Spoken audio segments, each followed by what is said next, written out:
My wife cheated with my brother and then stole $250, $0 of our savings to buy a house. Now she's divorcing me and claiming I drove her to it. I never expected betrayal from both family and finances. I never thought I'd be the type of guy to get like this.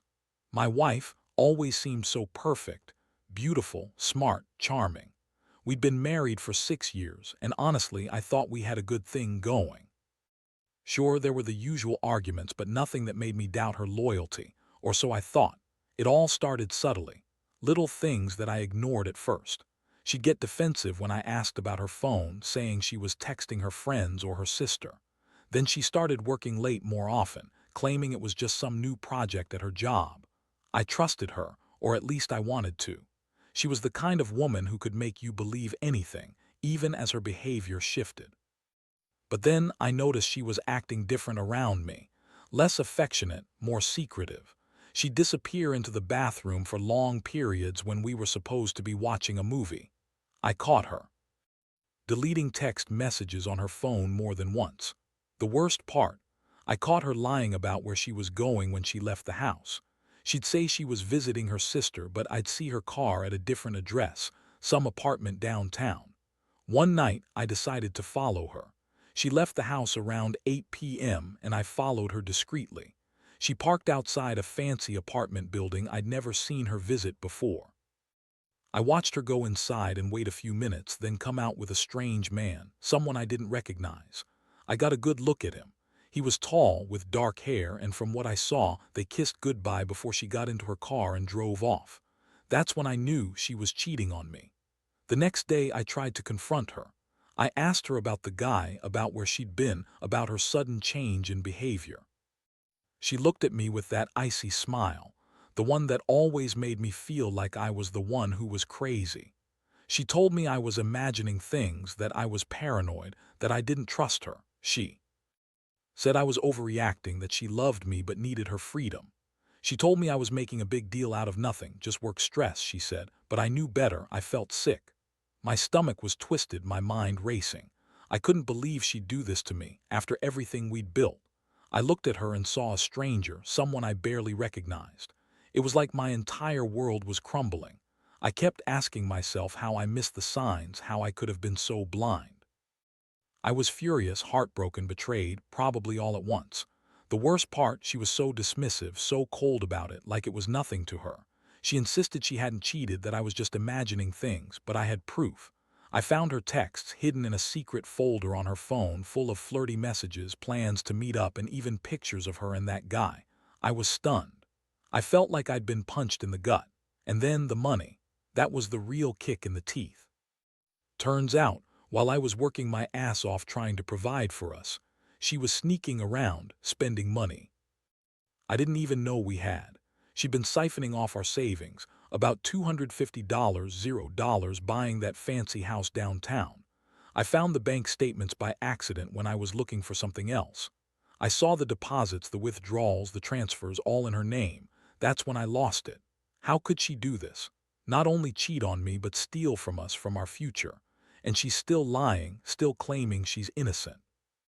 She's trying to spin it, saying I drove her to it, that I was too controlling, too distant, that I made her feel trapped. That's her excuse now, that I was the villain. But I know the truth. I know she's the one who destroyed what we had.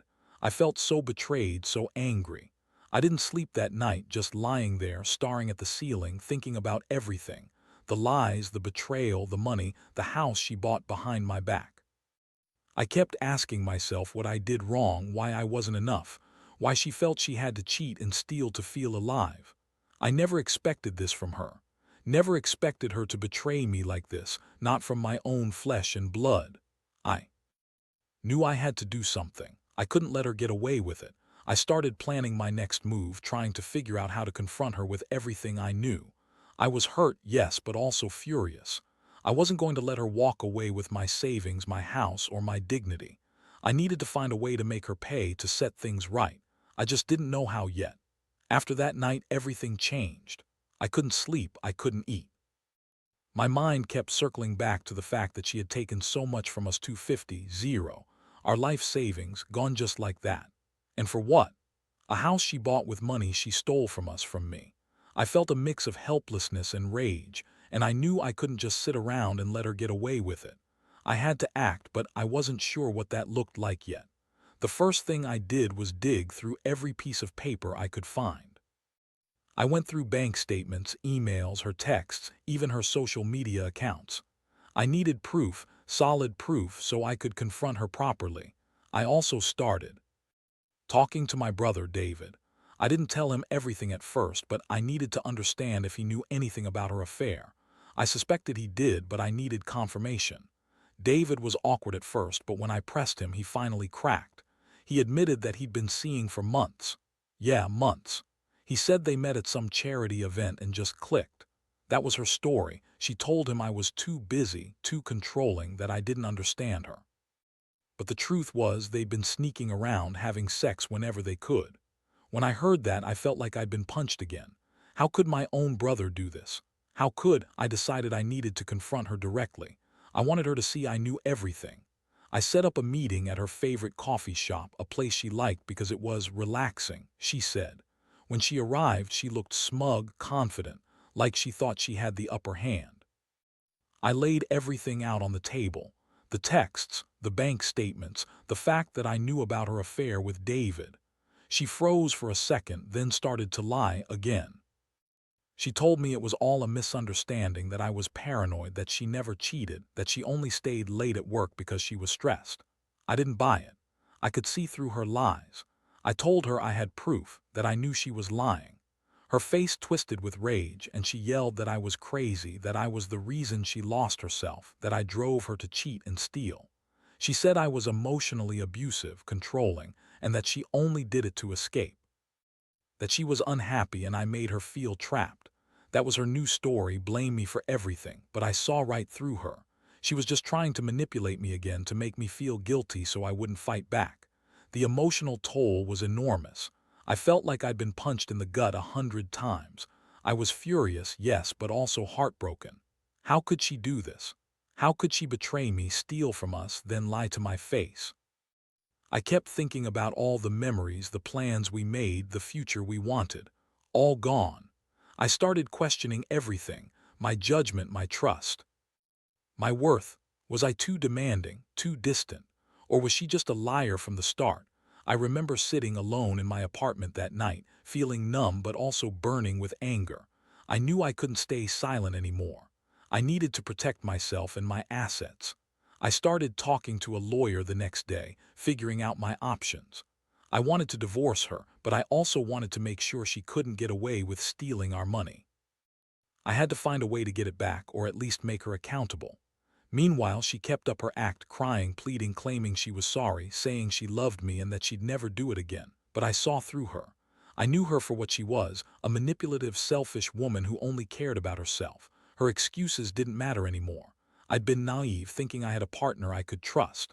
Now I saw her for what she really was, a liar, a thief, a cheating wife. The worst part. I felt like I'd lost not just money, but my sense of security, my trust in everything. The house she bought, it's in her name. The money, gone. I didn't even know how much of it she'd spent, but I was certain she'd used it all on her new life with David. And the emotional damage, that was even harder to fix. I felt betrayed by my own family, by the woman I loved, and by my own sense of stability. I knew I had to take action. I couldn't let her get away with it. I was going to fight, not just for the money, but for my dignity. I wasn't sure what kind of future I had anymore, but I knew I couldn't stay in this marriage. Not after everything. I started planning how to proceed legally, how to protect what was left of my life. And I prepared myself for the inevitable fallout, because I knew she wouldn't just roll over and accept losing everything. This was only the beginning. In the days that followed, I threw myself into action. I contacted a lawyer who specialized in divorce and financial disputes. I needed to understand what my rights were, especially considering the amount of money she'd stolen from us. The lawyer, Lisa, was sharp and tough, just what I needed. She listened carefully as I laid out everything: her affair, the stolen savings, the house she bought without my knowledge, her constant lies. Lisa told me I had a solid case for divorce based on infidelity and financial misconduct. She explained that I could seek a division of assets, and that the stolen money could potentially be recovered through legal channels, especially if I could prove she'd transferred it illegally. The idea of fighting for what was ours, what I worked so hard for, gave me a small measure of relief. I wasn't just going to let her walk away with everything, including my savings and my dignity. Meanwhile, I kept digging. I hired a private investigator to gather more concrete evidence. I wanted to be sure I had everything, photos, recordings, bank transfers, before I confronted her again. I also started collecting all the proof of her deception, screenshots, bank statements, her secret texts.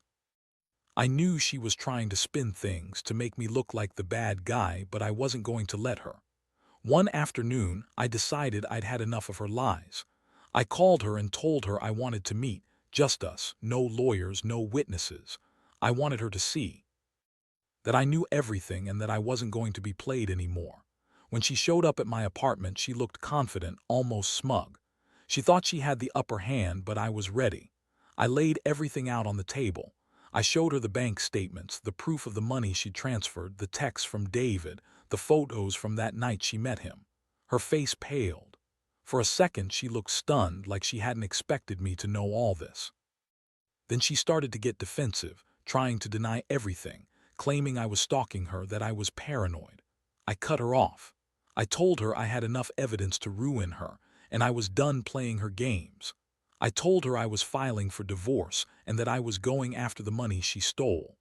I also told her I knew about her affair with David, how they'd been sneaking around, how they'd been planning their escape while I was working myself to the bone. Her eyes narrowed and she started crying, but it wasn't the kind of crying that made me feel sorry for her. It was fake. I could see the manipulation in her tears. That moment was a turning point. I realized I couldn't trust her anymore. The woman I loved was gone, replaced by someone I didn't recognize. She kept insisting she never cheated, that I was the one controlling her, that I drove her to find comfort elsewhere. But I knew the truth. I'd seen the texts, the bank transfers, the nights she spent with David. She was lying, and I was done buying her stories. The emotional impact hit me hard. I felt a mix of anger, sadness, and betrayal. I'd given her everything, my love, my trust, my savings, and she'd thrown it all away. I'd been naive, believing we had a future, that she was faithful. But now I saw her for what she was, a manipulative, selfish woman who only cared about herself. That realization was brutal, but necessary. I decided then that I'd move forward without her. I'd fight for my rights, for my money, for my dignity. I started to plan how to get everything back, how to protect what was left of my life. I knew it wouldn't be easy, especially with her trying to spin the story and manipulate the situation, but I was determined.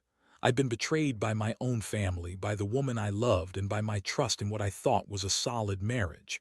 But I wasn't going to let her win. I'd reclaim what was mine, no matter what it took. And so I began the long process of divorce, of legal battles, of trying to piece my life back together. I knew it wouldn't happen overnight. There would be pain, setbacks, and probably more surprises. But I also knew I had to stand firm. I couldn't let her or anyone else take everything from me again. I was done being the victim. Now I was fighting back. The divorce process was a whirlwind. I filed the papers, and suddenly everything was out in the open. The legal battle wasn't just about splitting assets. It was about justice. I told Lisa I wanted full transparency on the money she stole, and I wanted her to be held accountable. She tried to fight it, of course, calling me paranoid and controlling. But I had the evidence, and I wasn't backing down. In the meantime, I kept gathering more proof. I hired a forensic accountant to trace the money she transferred and spent. It was shocking.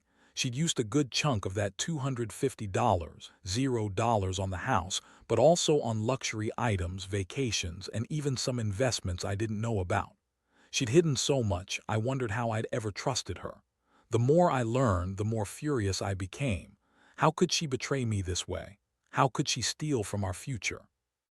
One day I received a package at my office, sealed bank statements, detailed transaction histories, and some of her private messages. It was from the PI I hired. Seeing it all laid out made everything real. She'd been planning this for months, maybe even longer.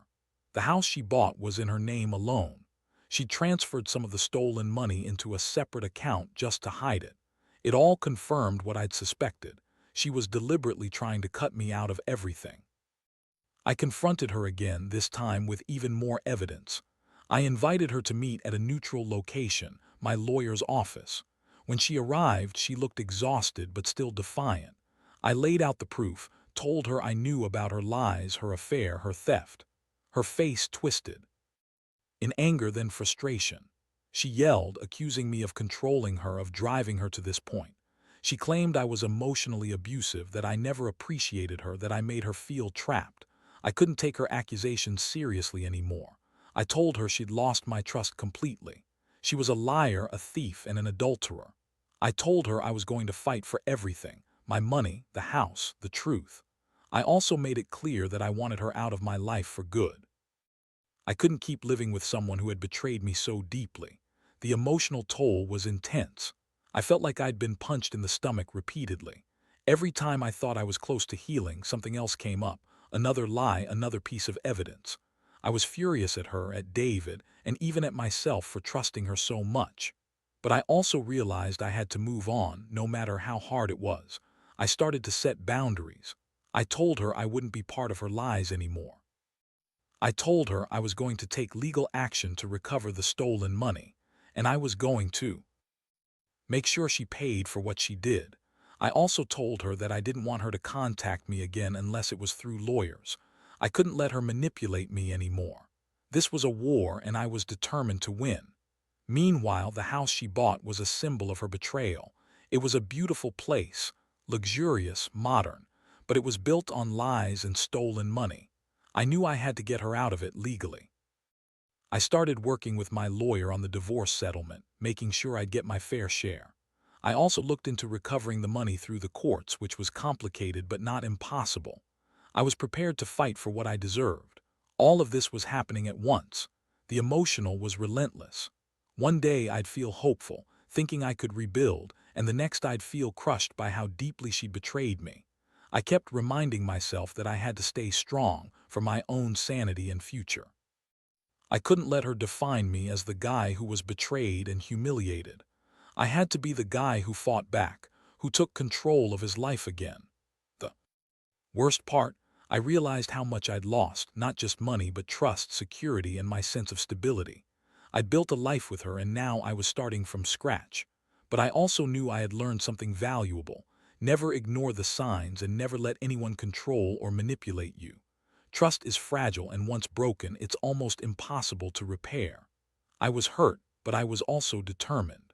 I was going to come out of this stronger, even if it took everything I had. The legal process dragged on longer than I expected, but I was relentless. Every day I pushed harder, calling lawyers, gathering more evidence, talking to financial experts. I knew that if I didn't act fast, she might try to hide or move more of the stolen money. I also wanted to make sure she paid for her betrayal, not just in court, but in the end, I wanted her to feel the weight of what she'd done. One of the most shocking moments came when I finally got access to her hidden accounts. The forensic accountant uncovered transfers she'd made to offshore accounts, and I realized she'd planned this whole thing for months. She'd been funneling money away, trying to cover her tracks, but she underestimated how thorough I was willing to be. I wasn't just fighting for the money. I was fighting for my dignity, my future, and the truth. I also started gathering support from friends and family. Some of them knew she was acting strange, but nobody suspected the extent of her deception. When I told them what she'd done, cheating, stealing, lying, they were stunned. My sister, in particular, was furious. She told me to get out of this marriage as soon as possible, to protect myself and to never look back. That kind of support kept me going during the darkest moments. Meanwhile's attitude shifted. She started to panic. She knew I was serious about taking everything she had stolen. She tried to play the victim, claiming I was emotionally abusive, that I was controlling her, that I drove her to cheat and steal. But her tears didn't move me anymore. I saw through her act. Her lies were thin, her desperation obvious. She was cornered, and I think she knew it. One particular day, she showed up at my apartment begging for a second chance. She said she was sorry, that she changed, that she loved me, but I didn't buy it. I told her I'd heard enough. I told her I was done being her puppet, her victim. I wanted a clean break and I wanted her out of my life and out of the house. I also made it clear that I was pursuing the legal route to recover the stolen money and that I would hold her accountable. The court hearings were intense. She tried every trick in the book, crying, pleading, even lying under oath. But I had my evidence, my witnesses, my experts. I stayed calm, focused, and firm. I knew I was fighting for more than just money. I was fighting for my dignity, my sanity, and my future. Over time, it became clear that the judge was sympathetic to my case. She ordered her to pay back the stolen funds and awarded me a fair share of the house. The final blow came when I received the court's ruling, was ordered to reimburse me for the stolen money, and the house was split. I felt a strange mixture of relief and emptiness. The battle was over, but the scars remained. I had lost trust in her, and in some ways I had lost part of myself. But I also realized I had gained something vital, clarity. I knew now how dangerous it was to ignore the signs, to trust blindly, or to think that love alone could hold everything together. As I packed up my things and moved out of that house, I looked back at everything I'd been through. It was a nightmare, but it was also a lesson. Never let someone manipulate or betray you. Never ignore the warning signs. And above all, never let anyone steal your future. I've learned that the hard way. Now I'm focusing on rebuilding, on finding myself again and making sure I never get like this ever again. Looking back, I realize I'm stronger than I thought. Betrayal hurts like hell, but it also teaches you what really matters. Trust, loyalty, honesty. That's what I'll look for next time. Because if someone is willing to cheat and steal from you, they don't deserve your love or your life.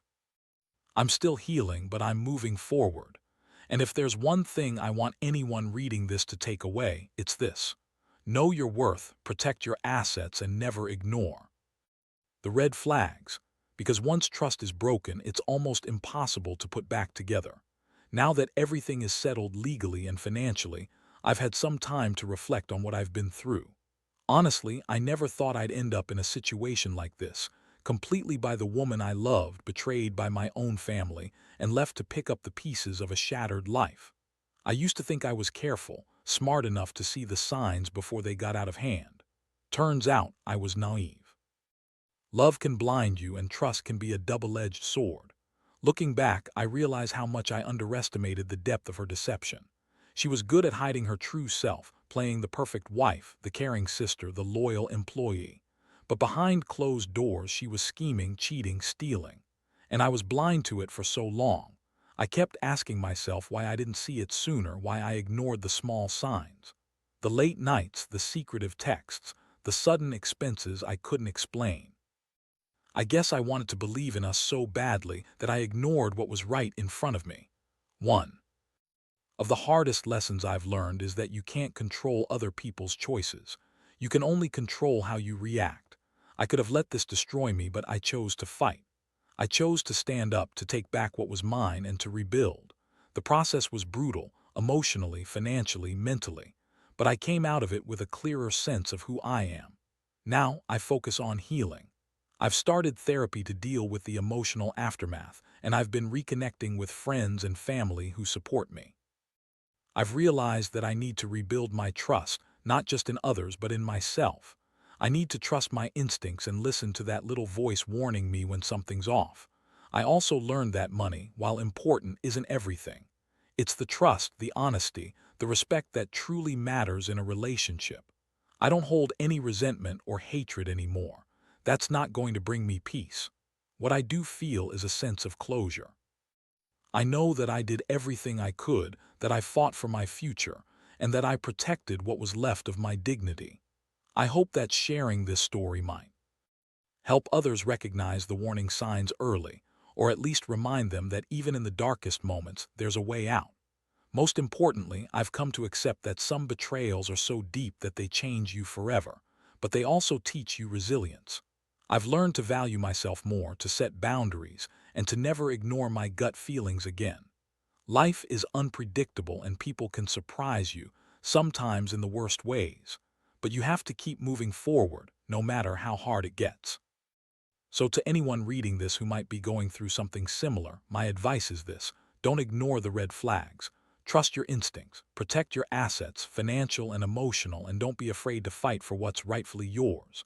Love is important, but it's not worth losing yourself over.